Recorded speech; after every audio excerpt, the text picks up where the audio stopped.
Con quien vamos a dialogar ahora es con el actual diputado provincial Antonio Riestra, y lo presentamos de esta manera.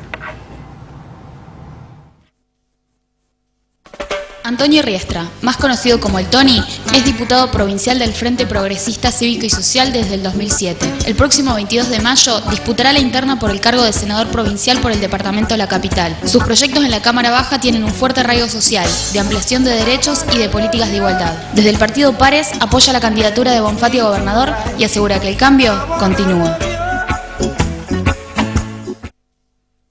Bueno, Antonio Riestra, buenas noches. ¿Cómo le va, diputado? ¿Qué tal? ¿Cómo está, Juan?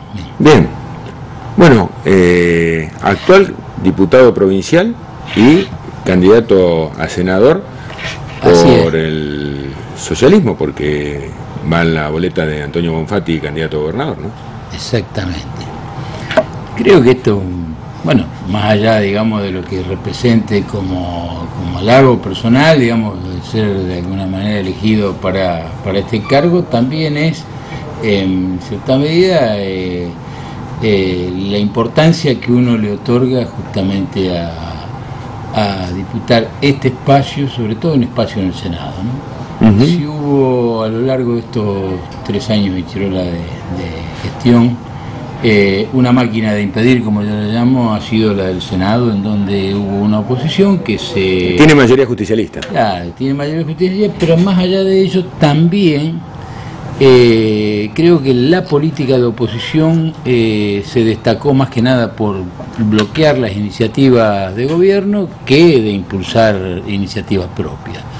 Y esto creo que hace, digamos, justamente a una política legislativa que nosotros queremos de alguna manera, revertir fundamentalmente para acompañar un proyecto que es el proyecto por el cual hemos adherido en su momento al frente y el cual estamos convencidos, ¿no? Que el proyecto que encabeza el compañero Luis Wiener y que es necesario que además continúe para poder avanzar con las cuestiones que quedaron pendientes en esta etapa, ¿no? Que son varias. Sí, de todos modos, usted marca bien que la persona que fue elegida por Wiener fue Antonio Bonfatti. Llama la atención, viéndolo de afuera, mucho chisporroteo dentro del socialismo al que no estábamos acostumbrados a ver. Digo, no sé si es propio de la época electoral, los cruces verbales son en alguna medida bastante fuertes a veces. ¿Lo ve así? ¿Lo siente así? No, yo creo que hay un candidato que ha venido trabajando en una función legislativa todos estos años, al cual el gobernador acompañó sin ningún titubeo, hasta aún en la última elección a senador.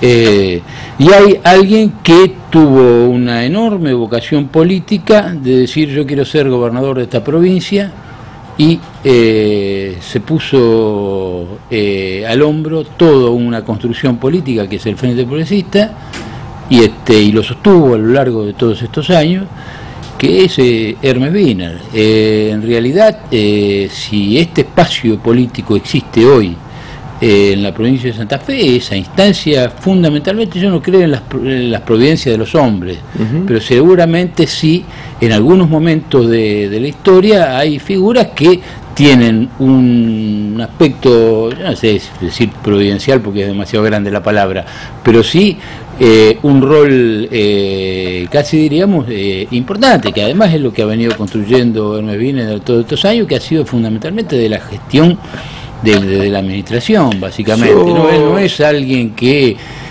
haya dedicado años a una función legislativa. Ha estado desde intendente de la ciudad de Rosario, en su momento incluso cuando vino toda la discusión, aquel socialismo, en la discusión con Caballero, tomó una posición muy definida. Creo que no se equivocó en su momento, ni nos equivocamos en aquel momento, lo que distinguíamos las diferencias entre uno y otro candidato, y básicamente es el que en estos años trabajó para posicionarse en el lugar de gobernador. Lamentablemente tenemos una constitución, yo digo, no sé si por eso lamentablemente... yo me preguntaba, ¿hasta dónde usted va a trabajar también en esa reforma de la Constitución que en el arco político, que incluye a todos, están todos muy preocupados por cambiarla porque se asume como una necesidad de los tiempos? Que en realidad venimos trabajando en esa reforma. De hecho, la idea era que ese mensaje ingresara este año justamente a la legislatura. Lo que no hemos obtenido es un consenso para trabajar justamente los puntos centrales, a pesar de que se ha advertido de que hay temas que de por sí ya eran conflictivos, como el tema de la unibicameralidad, como el tema de la reelección. Dejando de lado esos temas, ¿no es cierto?, garantizando de que realmente esas cuestiones no se iban a debatir. Alguien puede pensar que la oposición dice vamos a quedar en minoría respecto del oficialismo, por lo tanto no conviene tocar esos temas. Perfecto, el tema es que nosotros estamos ya bastante atrasados y vos lo sabés también, no solamente en el tema de la reforma judicial, sí. Ese tema prácticamente entró casi, yo diría, por vía del conflicto, ¿no?, que se nos planteó cuando el famoso fallo Fraticelli, y hubo que realizar una reforma judicial que se viene realizando con trazos muy generales, en donde no podemos avanzar sobre temas mucho más centrales, como es por ejemplo el tema del Consejo de la Magistratura, una reforma que evidentemente requiere también hacer toda una previsión respecto de adecuar todas las normativas que en el año 94 en la reforma de la Constitución Nacional se realizaron en relación no solamente a los pactos, sino también a los nuevos derechos constitucionales. O sea, una Constitución que pudo haber servido a lo largo de estos años, pero que bueno, del año 62 a la fecha ha quedado desfasada respecto de la actualización, que vuelvo a repetir, son pocas las provincias que han quedado sin reformar su constitución después que la Carta Magna se ha reformado en el 94. Pero bueno, el tema es, acá tiene algunos logros negativos. Ha pervivido durante mucho tiempo un código de procedimiento en materia penal que regía hasta hace poco y que realmente era una antigüedad, era un libro de historia.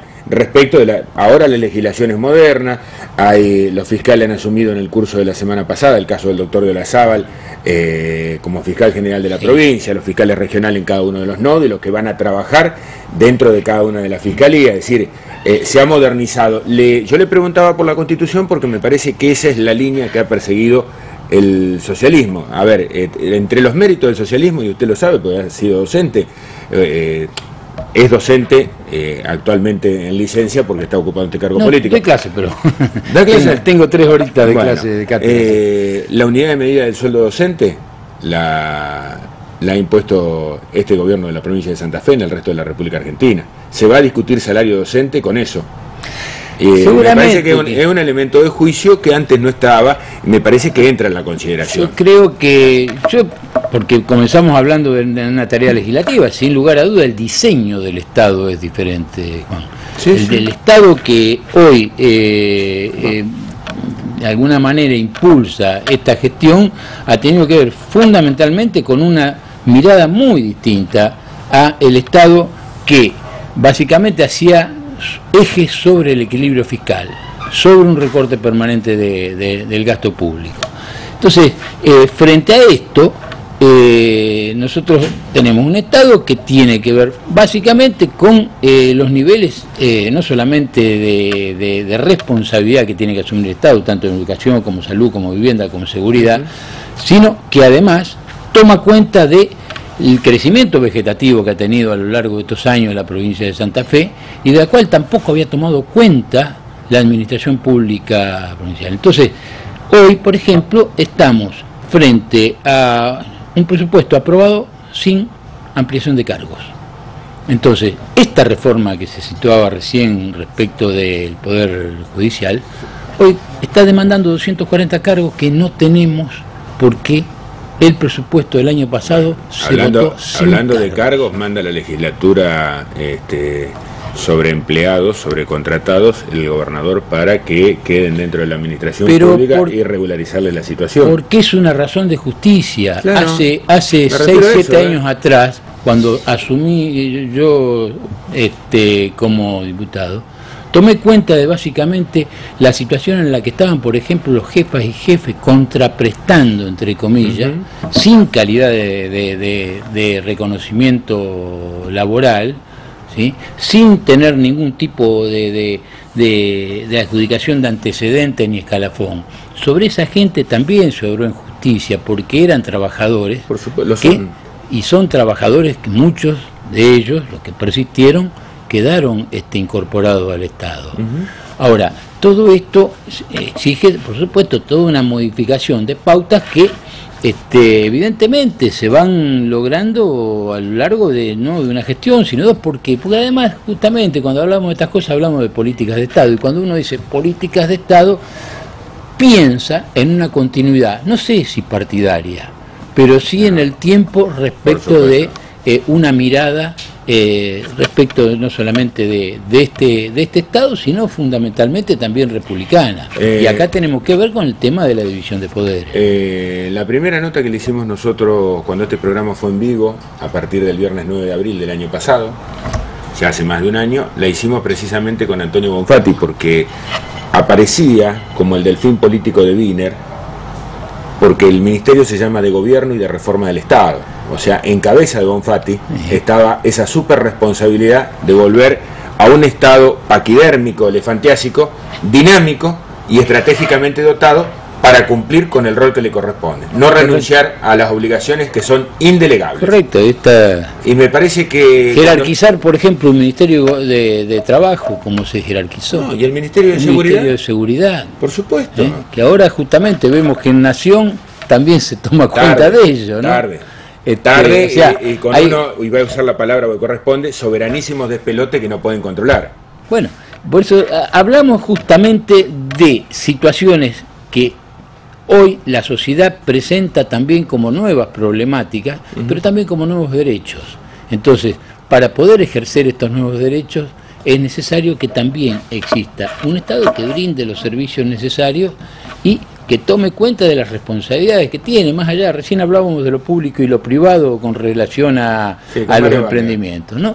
También política de Estado. Hay tareas, digamos, que serán el área privada, pero la responsabilidad que tiene el Estado sobre ciertos temas es indelegable. Sí, señor. Riestra, gracias por venir y acompañarnos de tanto. No, gracias a ustedes por brindarme este espacio. Al contrario. Nosotros nos vamos a una pausa. En instantes solamente regresamos.